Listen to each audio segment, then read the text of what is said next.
السلام علیکم ناظرین، میں ہوں آپ کا میزبان مرزا ندیم بیگ۔ آج ہماری مہمان شخصیت ڈائریکٹر نیوز سما ٹی وی پاکستان سے کراچی سے آئے ہوئے ہیں۔ تو فرحان بھائی، سب سے پہلے تو میں فرحان بھائی آپ کو خوش آمدید کہتا ہوں اپنے پروگرام میں اپنے ناظرین کے لیے۔ فرحان بھائی جو ہے وہ اسپیشلی یہاں پہ جرنلزم کے موضوع پر جیسے کہ کانفرنس ہوئی، اور یہ ہماری خوش بختی ہے کہ بہت سے سینئر جرنلسٹ یہاں پر تشریف لائے۔ تو فرحان بھائی، سب سے پہلے تو میں آپ سے یہ پوچھنا چاہوں گا کہ اس وقت پاکستان کے آپ سیاسی حالات کو کس طور سے دیکھتے ہیں؟ کیا بہتری کی صورت ہے؟ جس طرح کی تبدیلی سرکار نے جو ہے وہ نعرے لگائے تھے، کیا اس طرح سے ریلیف دینے میں یہ لوگوں کو کامیاب رہے ہیں؟ دیکھیں، جو ان کے پولیٹیکل نعرے تھے وہی نعرے ان کے شاید اس وقت سب سے بڑے دشمن بنے ہوئے ہیں۔ لیکن پریکٹیکلی اگر میں گراؤنڈ پہ چیزوں کو دیکھوں تو اس سے کوئی بہت زیادہ بہتر حالات ہو نہیں سکتے تھے، کیونکہ آپ کا کرنٹ اکاؤنٹ ڈیفیسٹ اتنا بڑا ہوا تھا، آپ کی آئل پرائسز اوپر جا رہی ہیں دنیا بھر میں۔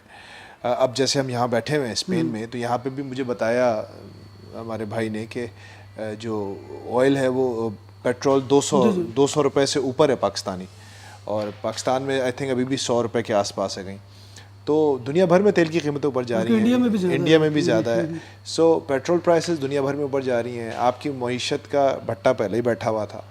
اب مسئلہ یہ ہے کہ جب کوئی حالات خراب ہوتے ہیں تو اس کو ٹھیک کرنے کے لیے آپ کو تکلیف تو اٹھانی پڑتی ہے۔ جب آپ بیمار ہوتے ہیں تو اس بیماری کے دوران آپ کو، جیسے ابھی ہم لوگ کھانا کھا رہے تھے تو آپ نے کہا بھائی آپ دہی کھا لیں یا کچھ کھا لیں، طبیعت ٹھیک نہیں تھی تو آپ نے مجھے وہ چیز نہیں کھلائی جو آپ لوگ کھا رہے تھے۔ اسی طرح جب معیشت بھی بیمار ہوتی ہے، ملک بھی بیمار ہوتا ہے، تو وہ سارے وہ مزے نہیں لیتا زندگی کے جو مزے عام طور پہ ایک صحت مند آدمی لیتا ہے۔ یہی حال ہے۔ اور اچھا ڈاکٹر وہی ہوتا ہے جو مریض کو پرہیز کروائے اور اس کو صحت کی طرف لے جائے۔ اب کسی کا پیٹ خراب ہے، کسی کی طبیعت خراب ہے، اور آپ اس کو مسالے دار چکن کڑھائی کھلا دیں تو اس کا کیا حال ہوگا؟ صحیح۔ اچھا سر، چونکہ پہلے رحیم اللہ یوسفزئی صاحب سے انٹرویو ہوا تھا تو ان کا تعلق جو ہے وہ سرحد کے ساتھ تھا، کے پی کے ساتھ تھا، تو اس طرح سے آپ کا تعلق چونکہ سندھ کے ساتھ ہے، تو میں سب سے پہلے تو آپ سے کراچی کے حالات کے بارے میں اوورآل پوچھنا چاہوں گا کہ کراچی کے حالات اب کیسے ہیں؟ دیکھیں، کراچی جو ہے نا، کراچی کا صرف کراچی مانگتا تھا کہ اس کا جو خون بہہ رہا ہے وہ رک جائے۔ جب خون بہنا رک گیا تو کراچی خود اتنا ماشاءاللہ ریزیلینٹ شہر ہے کہ صرف اس کا خون بہنا زخم روک دیں، زخم کے اوپر مرہم رکھ دیں اور کراچی پیروں پہ کھڑا ہو جاتا ہے۔ ہم دیکھ رہے ہیں، ابھی ہم نے پی ایس ایل میں دیکھا، زبردست کراچی کے اندر آپ کو انرجی نظر آئی۔ کراچی کے مسائل سارے حل نہیں ہوئے ہیں، اور بالکل ٹھیک ہے، پانی کا مسئلہ ہے، سڑکوں گندگی کا مسئلہ ہے، لیکن یہ مسائل بھی انشاءاللہ حل ہو جائیں گے۔ کراچی کے اندر انف انرجی ہے، کراچی کے اندر انف ریزیلینس ہے کہ یہ اپنے پیروں پہ کھڑا ہو کر اپنے سارے مسائل حل کرے گا۔ ہمارے شہر پہ جو ایک سایہ تھا آصف کا، اب یہ تو آپ لفظ، جو بھی ایک سایہ تھا وہ اٹھ گیا ہے، اللہ کا شکر ہے، وہ اب نہیں ہے۔ شہر میں لوگ گھوم رہے ہیں سکون سے، بہتر ہیں حالات۔ انفراسٹرکچر وائز یس چیزیں بہت بہتر نہیں ہیں، لیکن مورال وائز کراچی بہت بہتر ہے۔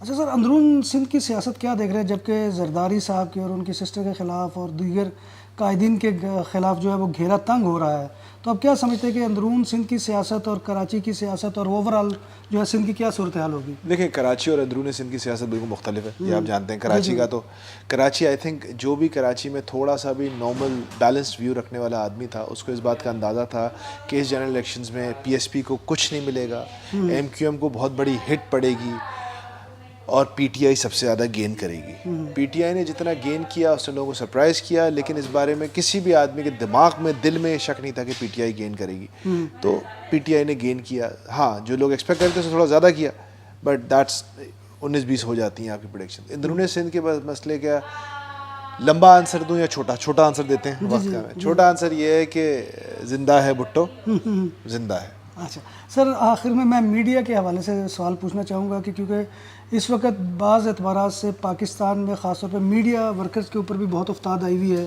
کیونکہ بہت سے لوگ اپنی جاب سے جا چکے ہیں، باقیوں کو بھی کوئی تحفظ نہیں ہے۔ تو ان حالات میں کیا آپ سمجھتے ہیں کہ پاکستان میں میڈیا جو ہے وہ مزید ترقی کرے گا یا تنزلی کی طرف جائے گا؟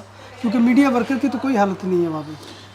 اب اس کا دیکھیں، ایک ہے پولیٹیکلی کریکٹ اور مشہور جواب جو لوگ سننا چاہتے ہیں، لیکن میں کوئی بہت بڑا سیاستدان نہیں ہوں، میں سیدھی بات کروں گا۔ دیکھیں، دنیا کی کوئی انڈسٹری ایسی نہیں ہے جس انڈسٹری کے اندر ڈاؤن ٹرن نہیں آتا ہو, جس انڈسٹری میں برے حالات نہیں آتے ہوں, جس انڈسٹری میں لوگوں کو نکالا نہیں جاتا ہو شاید, تو کوئی بھی انڈسٹری دنیا کی ایک سکلکل چیزیں ہوتی ہیں. دنیا کی سب سے کامیاب کاموں میں بھی یہ کام ہوتا ہے. تو اسی طرح کا ایک ڈاؤن ٹرن اس وقت آیا ہوا ہے.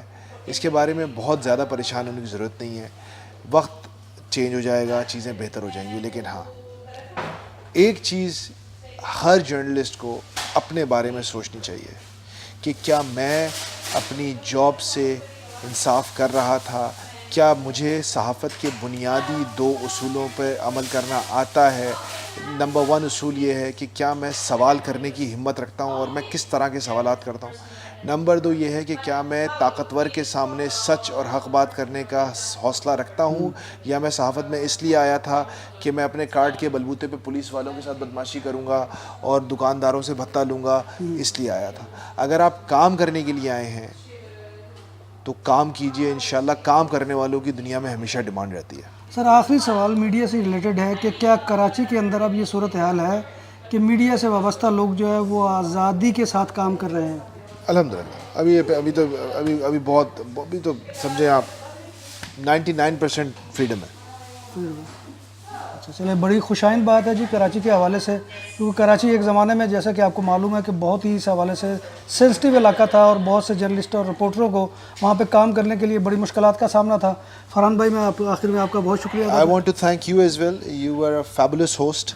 اور آپ بہت ہی ماشاءاللہ, مجھے تو آپ کی انٹلیکٹ اور انٹیلیجنس سے بہت متاثر ہوا میں. سر بڑی مہربانی ہے, بہت شکریہ سر, بہت شکریہ. ناظرین محترم, اسی کے ساتھ میں فرحان بھائی کا شکریہ اور آپ کا شکریہ ادا کرتے ہوئے آپ سے اجازت چاہوں گا. آخر میں وہی گزارش ہے کہ ہمارے چینل کو سبسکرائب کیجیے, اگر آپ کو پروگرام پسند آئے اس کو شیئر کیجیے. اسی درخواست کے ساتھ میں آپ سے اجازت چاہوں گا. اللہ حافظ.